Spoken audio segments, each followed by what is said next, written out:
terlatih untuk mengasihi. Saya percaya saudara dan saya, jemaat Tiberias di Puri Begawan adalah jemaat yang dilatih Tuhan dan terlatih untuk mengasihi. Bagaimana Tuhan melatih kita? Bagaimana Tuhan melatih kita untuk mengasihi? Maka Tuhan melatihnya, mengingatkan kita lewat firman-Nya. Yuk kita buka langsung firman Tuhan. Efesus 2 ayat yang pertama dikatakan apa di sana? Kamu dahulu sudah mati karena pelanggaran-pelanggaran dan dosa-dosamu. Ayat 2 dikatakan apa di sana? Kamu hidup di dalamnya karena kamu mengikuti jalan dunia ini, karena kamu mentaati penguasa kerajaan angkasa, yaitu roh yang sekarang sedang bekerja di antara orang-orang durhaka. Ayat 3. Sebenarnya dahulu kami semua juga terhitung di antara mereka ketika kami hidup dalam hawa nafsu daging dan menuruti kehendak daging dan pikiran kami yang jahat. Pada dasarnya kami adalah orang-orang yang harus dimurkai sama seperti mereka yang lain. Bagaimana kita terlatih untuk mengasihi, dilatih Tuhan untuk mengasihi. Tuhan mengingatkan kita pada dasarnya kita bukan orang-orang yang layak dikasihi. Kita bukan orang-orang yang layak menerima berkat.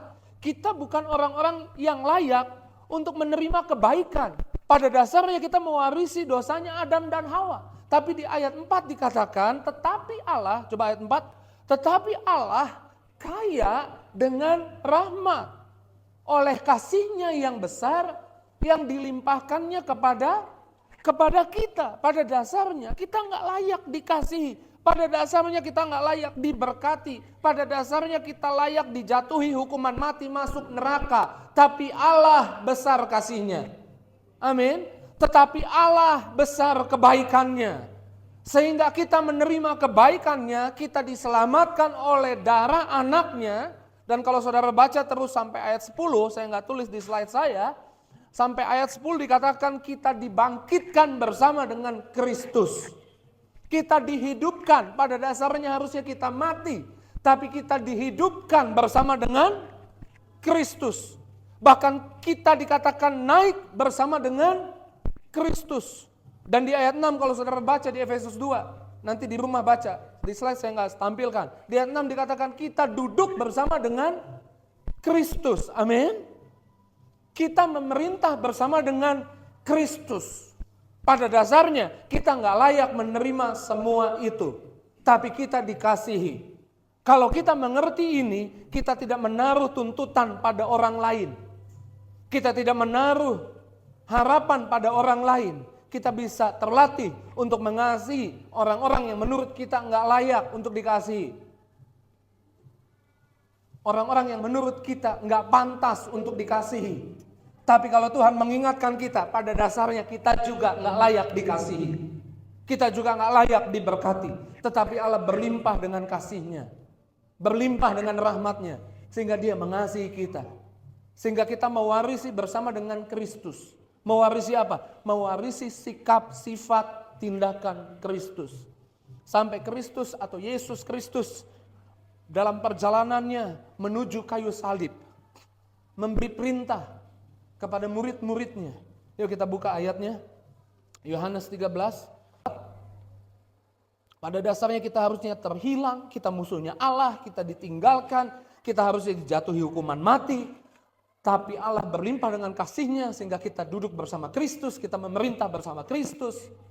Dan Kristus dan Yesus memberi perintah. Dikatakan seperti ini. Aku memberikan perintah baru kepada kamu supaya kamu saling mengasihi. Sama seperti aku telah mengasihi kamu, demikian pula kamu harus saling mengasihi. Ayat 35-nya, next. Demikian semua orang akan tahu bahwa kamu adalah murid-muridku, yaitu jikalau kamu saling apa? Saling mengasihi. Bukan saling mengandalkan. Next slide. Bukan saling mengharapkan, tetapi saling mengasihi. Apa yang buat orang gagal mengasihi orang lain? Karena menaruh harapan pada orang lain. dan harapannya tidak tercapai. Karena mengandalkan apa yang membuat orang gagal mengasihi temannya. Karena mengandalkan temannya dan pada akhirnya temannya nggak bisa diandalkan.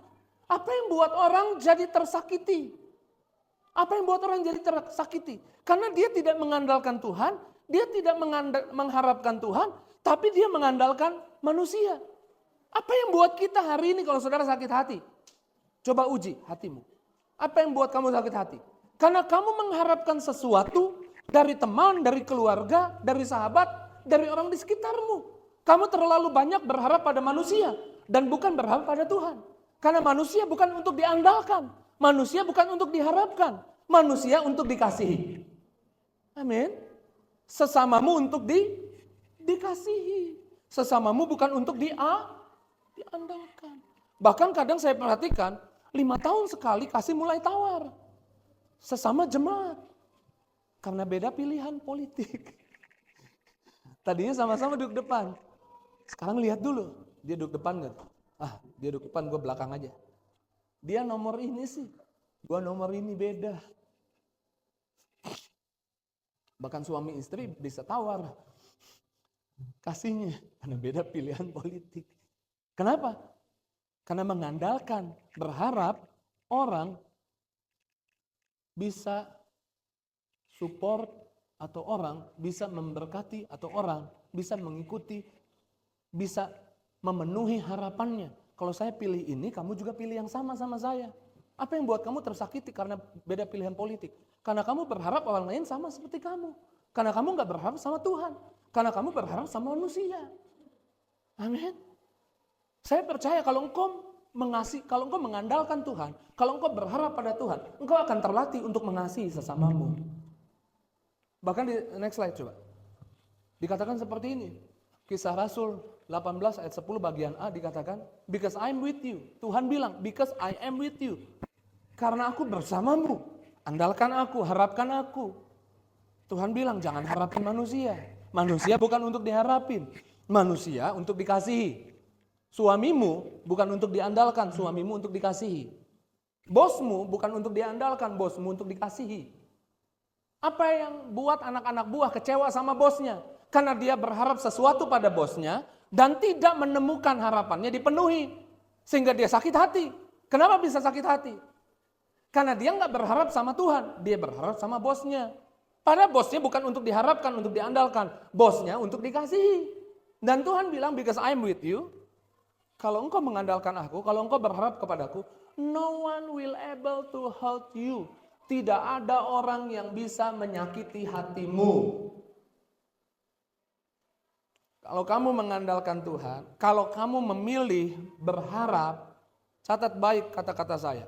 Kalau kamu memilih berharap pada Tuhan, memilih mengasihi orang lain, bukan memilih menaruh harapan pada orang lain, memilih menaruh harapan hanya pada Tuhan, memilih menaruh andalanmu mengandalkan Tuhan, bukan mengandalkan manusia, memilih untuk andalkan Tuhan, karena manusia memang bukan untuk diharapkan dan diandalkan. Kalau kamu memilih yang benar, nggak ada orang yang bisa buat kamu sakit hati. Amin. Saya catat begini nih, next slide. Ringkasan saya kayak gini. Tidak ada orang yang bisa menyakiti hatimu. Kalau kamu mengandalkan Tuhan. Kalau kamu berharap sama Tuhan. Yang buat kamu sakit hati karena kamu berharap sama manusia. Karena kamu berharap sama orang. Mengandalkan orang. Orang bukan untuk diandalkan. Orang untuk dikasihi. Jikalau kamu sakit hati karena kamu memilih mengandalkan dan mengharapkan. Karena kamu memilih mengandalkan orang, mengharapkan orang, makanya kamu jadi sakit hati. Kalau kamu memilih yang benar, kalau kamu memilih mengandalkan Tuhan, berharap hanya pada Tuhan, dan memilih untuk orang bukan diandalkan, dikasihi, didoain, diberkatin, disupport, maka saya percaya tidak ada orang yang bisa menyakiti hatimu dan kamu terlatih untuk mengasihi. Amin. Sama-sama bilang saya dilatih. Sama-sama bilang saya terlatih untuk mengasihi. Dan Tuhan melatih kita dengan cara menunjukkan sikapnya. Makanya kita perlu baca firman Tuhan supaya kita terlatih mengasihi. Gak ada orang yang latihan mengasihi pakai kekuatannya sendiri. Saya jamin 100% gagal. Tapi kalau saudara ingat firman, dulu kita gak layak, dibuat layak. Dulu kita harusnya gak dikasihi sama Tuhan, tapi dikasihi. Demikian juga ada orang fitnah, ada orang jahat, ada orang yang gak layak, gak pantas, maka dia juga bisa dikasihi. Sama-sama bilang saya dipanggil, terlatih mengasihi. Bahkan Yesus, ayat Yohanes 13 yang saudara baca tadi, ayat 34 dan 35 itu adalah ayat di mana Yesus menuju ke atas kayu salib.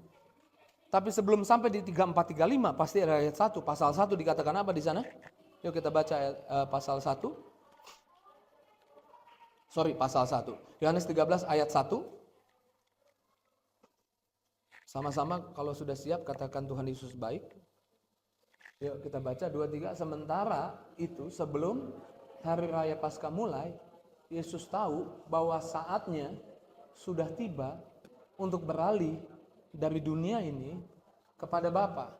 Sama seperti Ia, senan, saya kasih huruf kuning tuh supaya saudara perhatikan. Baca lagi 2-3. Sama seperti Ia senantiasa mengasihi murid-muridnya, demikian sekarang Ia mengasihi mereka sampai kesudahan.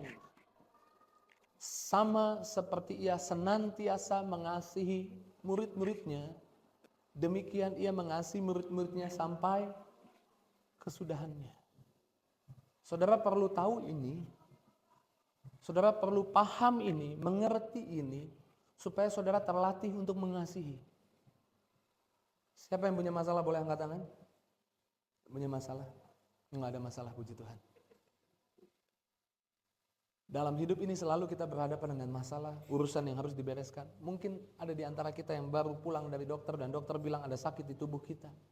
Saya tahu ada sakit di tubuh saudara mungkin, dan dokter vonis mungkin gak ada obatnya. Tapi saudara harus tahu satu fakta juga, bahwa Tuhan Yesus mengasihimu senantiasa sampai kesudahannya. Amin. Mungkin ada utang belum dibayar hari ini, tapi sebagai hamba Tuhan saya mau bilang, Tuhan Yesus mengasihimu sampai kesudahannya. Pak Pendeta, anak-anak saya belum kerja.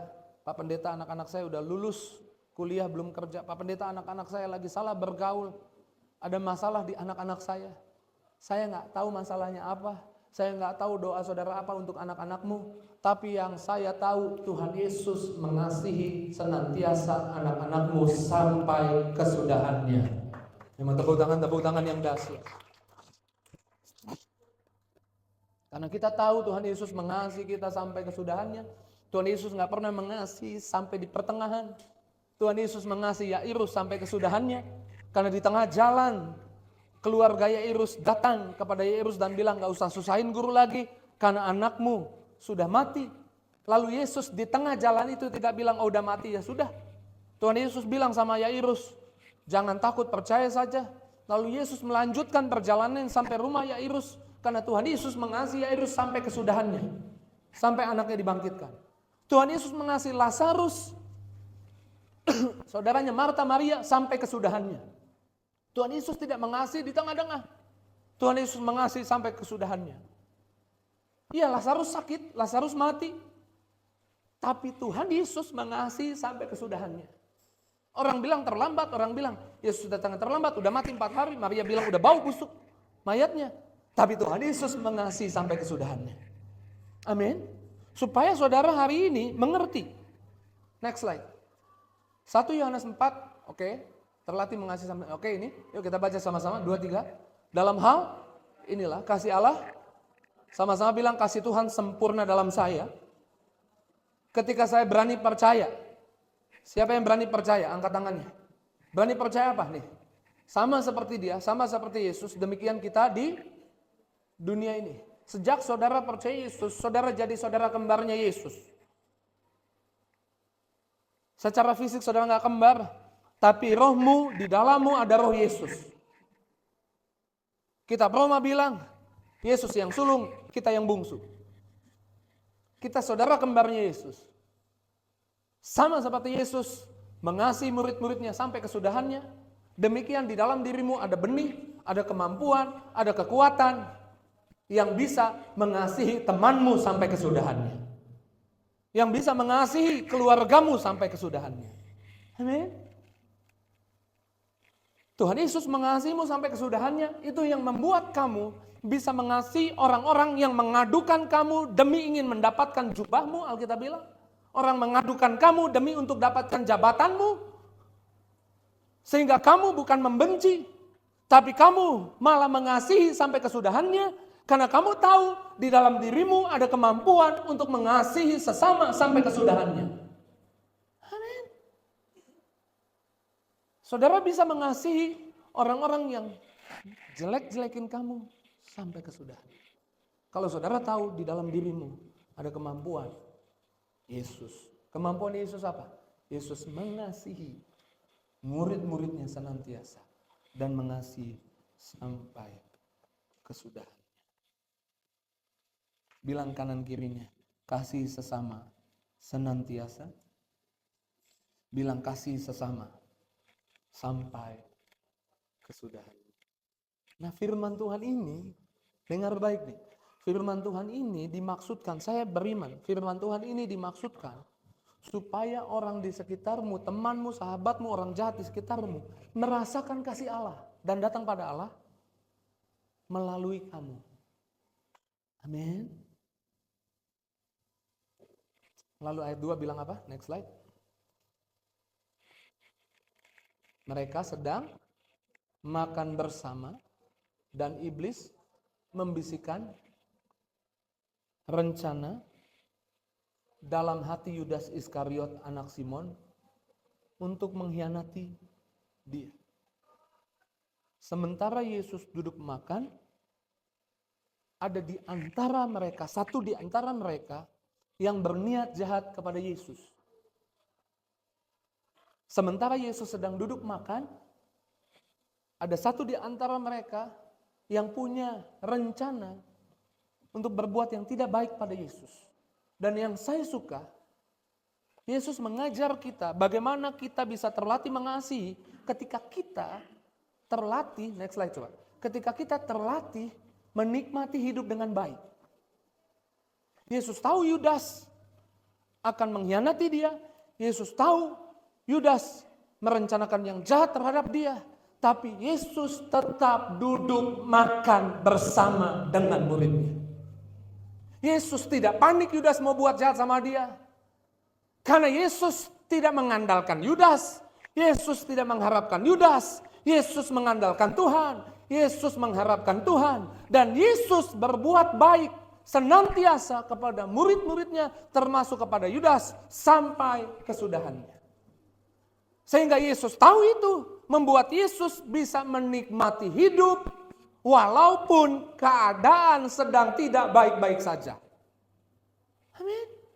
Dan di dalam dirimu sama seperti Yesus, demikian kita di dunia ini, di dalam dirimu ada kemampuan untuk tidak panik, tidak kaget, ketika mungkin ada di antara anggota keluargamu, temanmu, sahabatmu yang merencanakan jahat di hidupmu, merencanakan berbuat jahat terhadap hidupmu, engkau bisa tidak panik, tidak kaget, tidak syok, bisa tetap menikmati makanan, bisa tetap menikmati kebersamaan, karena engkau tahu Tuhan yang pegang kendali atas hidupmu.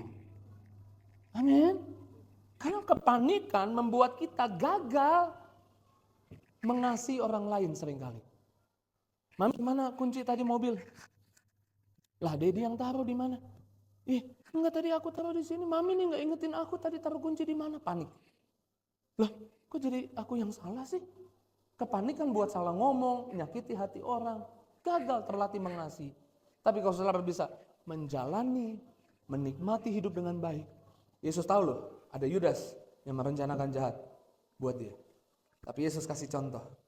Dan contoh ini adalah pewahyuan, pencerahan buat saudara dan saya. Bahwa di dalammu ada kekuatan yang sama untuk bisa menikmati hidup. Yesus tidak takut dengan apa yang bisa dilakukan Yudas terhadapnya.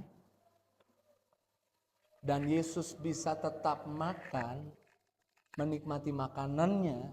Yesus tetap bisa menikmati kebersamaannya. Demikian kita di dunia ini.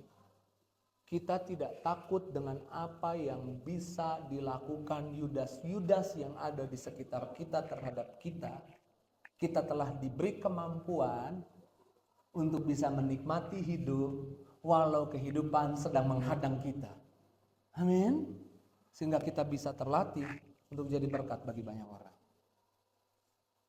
Yesus bisa tetap menikmati makanannya.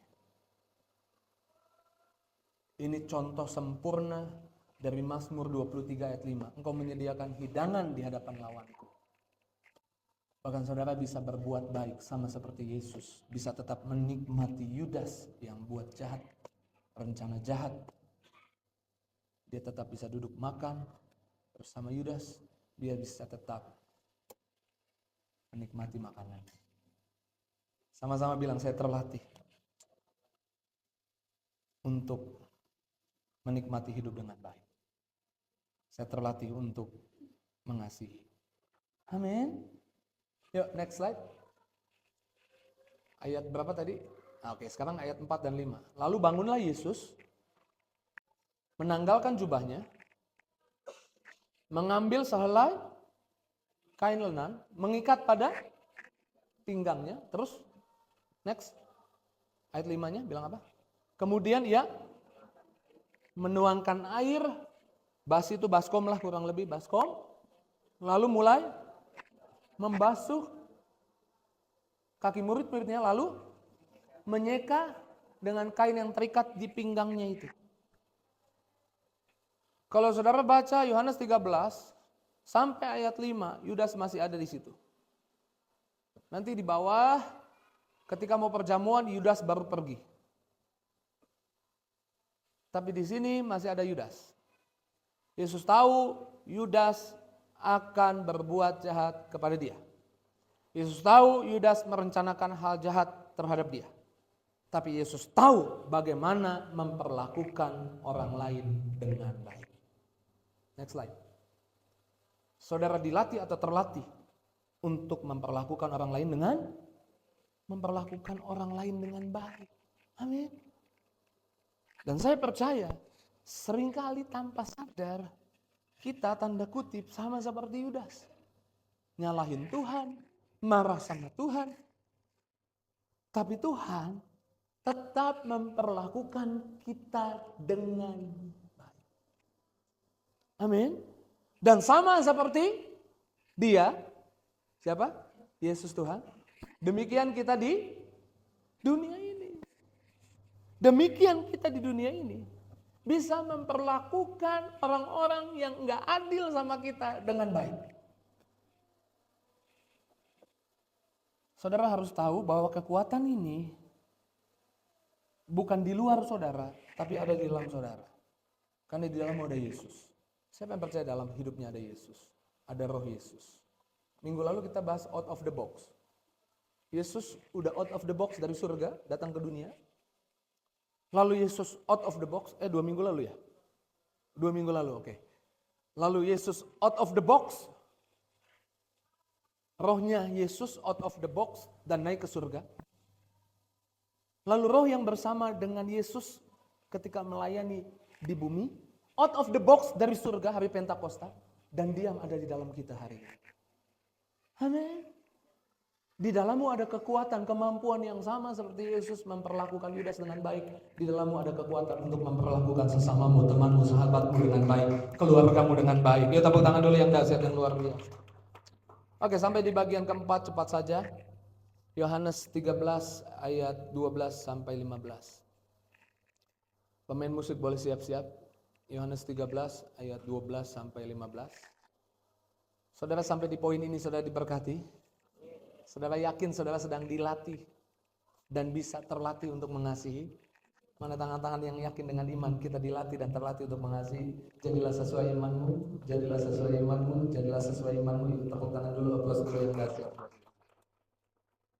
Yuk, sama-sama kita baca sesudah ia membasuh kaki mereka, ia mengenakan pakaiannya dan kembali ke tempatnya. Lalu ia berkata kepada mereka, mengertikah kamu apa yang telah kuperbuat kepadamu? Kemudian kamu menyebut aku, next, kamu menyebut aku guru dan Tuhan, dan katamu itu tepat. Sebab akulah guru dan Tuhan. Kemudian, jadi jikalau aku membasuh kakimu, yang adalah Tuhan dan gurumu, maka kamu pun wajib saling membasuh. Apa maksudnya saling membasuh kakimu? Melayani, sama-sama bilang melayani. Oke, lanjut.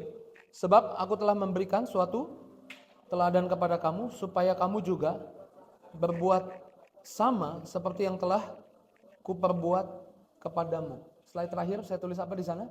Terlatih melayani sesama dengan baik. Yesus melayani murid-muridnya dengan baik. Selama Yesus pelayanan di bumi, Yesus melayani dengan baik. Dan Yesus bilang, kalau Yesus bisa melayani dengan baik, kamu juga bisa melayani dengan baik.